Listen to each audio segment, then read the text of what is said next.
Hi guys, it's Megan Hazel and welcome to my vlog.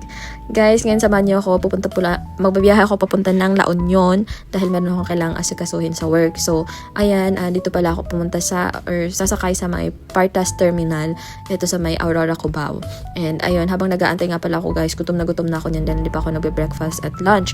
Kaya bumili muna ako ng pagkain and habang kumakain ako guys, kalagitnaan, hindi ko pa naubos yung food ko ay aalis na daw yung bus. So, ayan, nakasakay na tayo and ayun, ang masasabi ko lang talaga sa bus ng Partas ay ang ganda talaga. As in, basta parang 2 times ko na yatang nagko-commute or 3rd time na ako nagko-commute papunta ng LU and yun, gusto talaga yung bus ng Partas dahil malinis and malaki, hindi siya masikip, basta comfortable. And ayun guys, 2nd time ko na rin or 3rd time ko na rin yatang nakasakay na tong may tablet and maganda rin na may ganito kasi sa haba ng biyahe, bukod sa cellphone, may pampalipas oras ka din.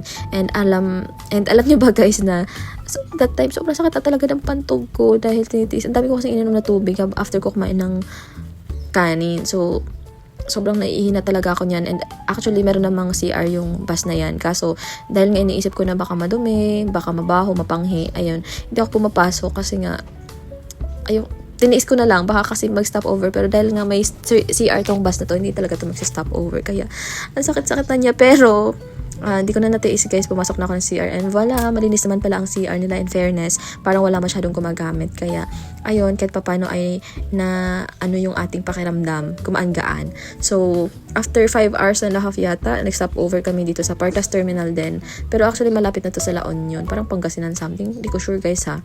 Pero ayun, merong mga pagkain dito, mga pampasalubong. So ayun, nag-stay muna kami ng mga 20 minutes yata and mga after 1 oras din ay yun, nakarating na kami sa La Union. And dito pala ako guys magsistay sa Travelite. Actually, every time pumupunta kami ng La Union, dito talaga kami nagsistay dahil ito na yung may contact na kami. So pag pupunta kami ng La Union, tatawagan ko na lang to para mag-book ng room.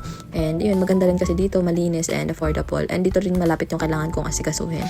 So ayun, after ko palang ayusin yung mga gamit ko doon, ay lumabas muna kami. Kasama ko na dyan yung work ko. So lumabas na ako muna lumabas kasi gutom na ako niyan guys. Di pa ako nag-dinner kaya ayun, lumabas muna kami.